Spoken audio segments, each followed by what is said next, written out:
Hi. In the previous video session, we learned about who Sam Patch was and, generally speaking, what was happening to American economies in the early part of the 19th century, mostly industrialization and the effects that it has on things like American freedom. In this session, I want to talk about what people like Sam Patch, in other words, the workers, are doing about it. And it's important for you to understand that workers weren't just passive victims in this process that, in some instances, limited their freedom.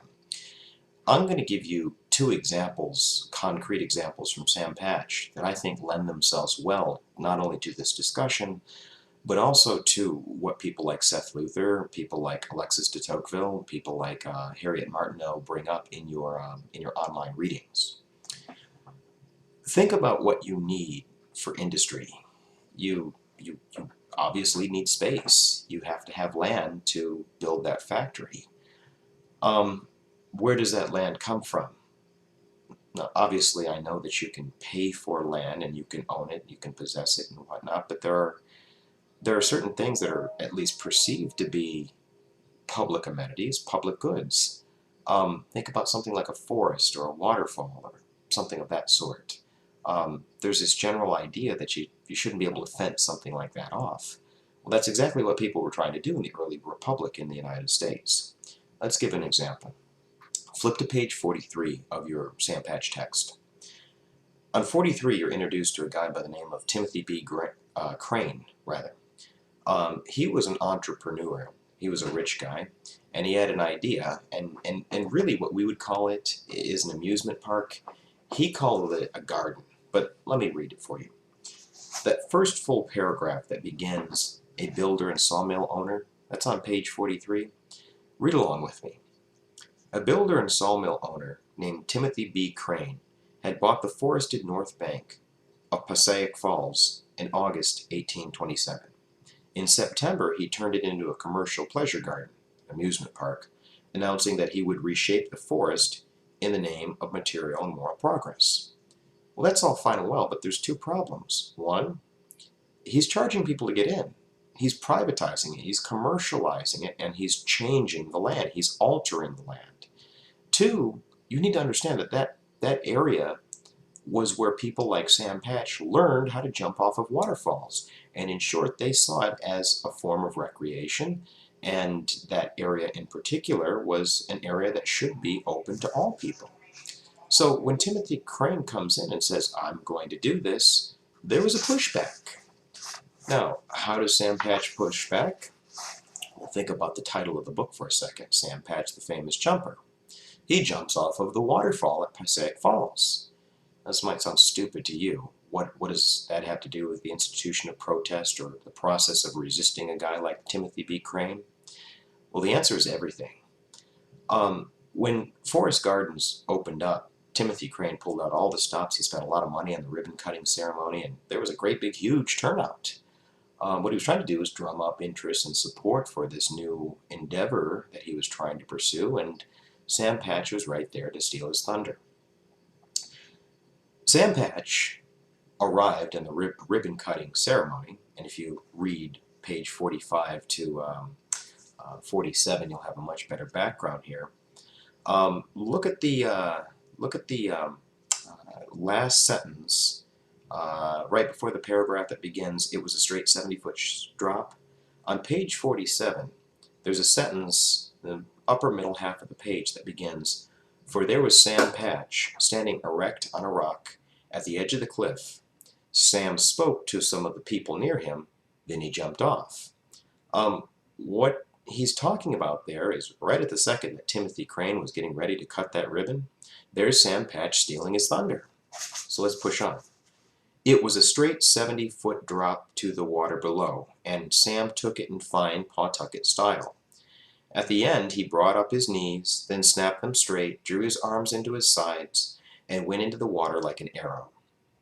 Tim Crane and his kidnapped audience stared into the chasm, certain that Sam was dead.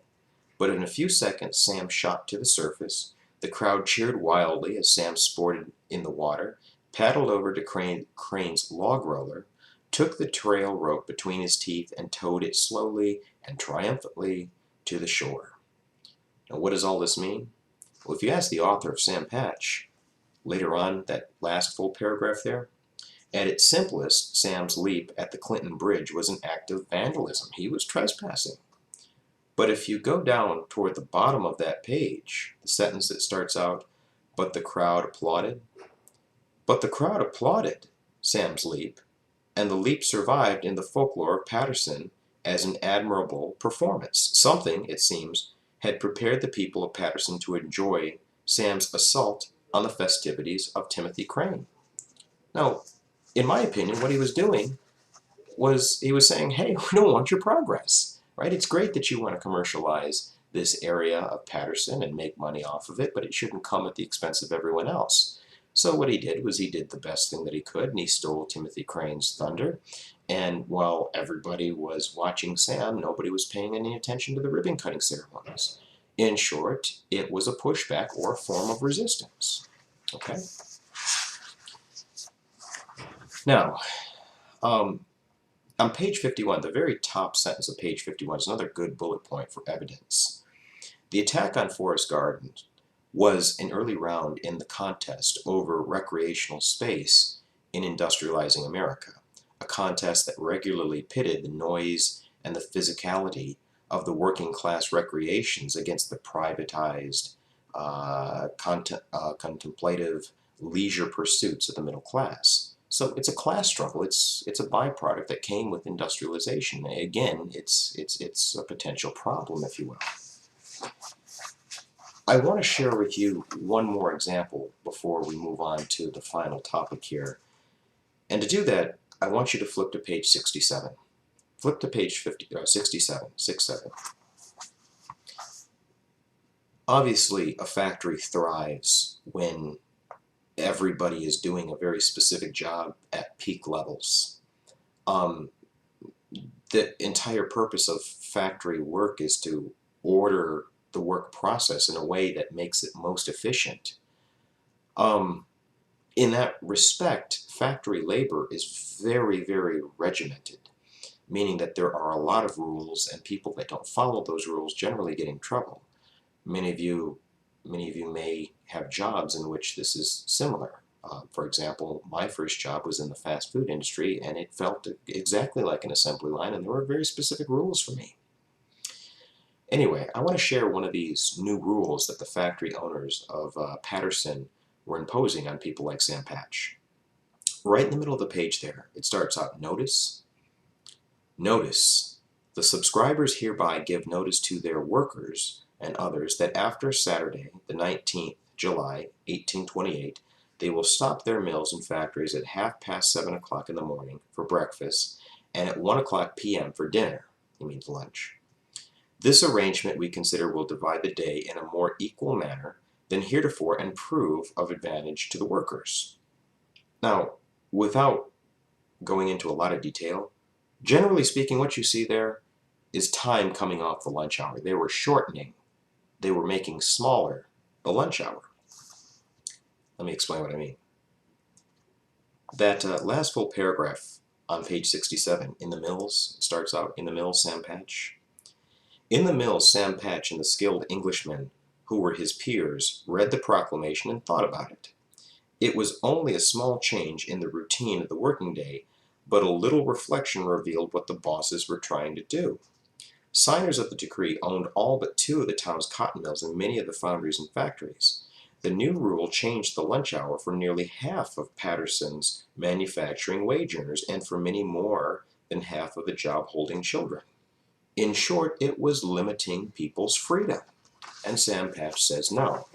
So again, take a wild guess what he does in terms of resisting. Exactly, he jumps, right? What I want you to understand here, and I'm going to leave a lot of the reading up to you in terms of the jump to protest the change in the lunch hour, but I do want you to understand that this was not just a random act of vandalism, that this had a very specific and clear-cut point. Turn to page 69. There's a paragraph that begins, again, we cannot know what Sam wore for this leap. Find that paragraph. It's toward the top of the page.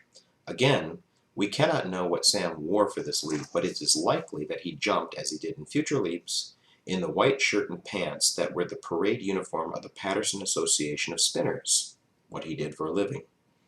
This uniform carried meaning, probably for Patch, certainly for the Englishmen who worked with him and witnessed his leap. That reached back to Manchester. After the defeat of Napoleon in 1815, workers in the textile towns of Lancashire, led again by the weavers and spinners, revived their demands for republican rights. It was a protest in faces of Britain's victorious aristocrats. The workers organized a great rally at St. Peter's Field near Manchester in 1819 to hear a speech advocating parliamentary reform. In other words, what he wore was a symbol of protest, and it reminded people that worked in those factories that we've never taken this lying down, that we're not going to allow a bunch of rich guys to come in here and maybe do something that seems really simple on the surface level, changing the lunch hour, but push us around by limiting our freedom. So, as you should be able to see right now, the jumps that Sam Patch undertakes, at least in the beginning of the book, are absolutely serving a purpose, and the purpose is a pushback against all of this so-called progress. Okay? There's one more section that we need to explore, in my opinion, for you to write a successful paper. So I want you to view that video session, the next one in eCampus, and then really begin to push yourself when it comes to thinking about this question.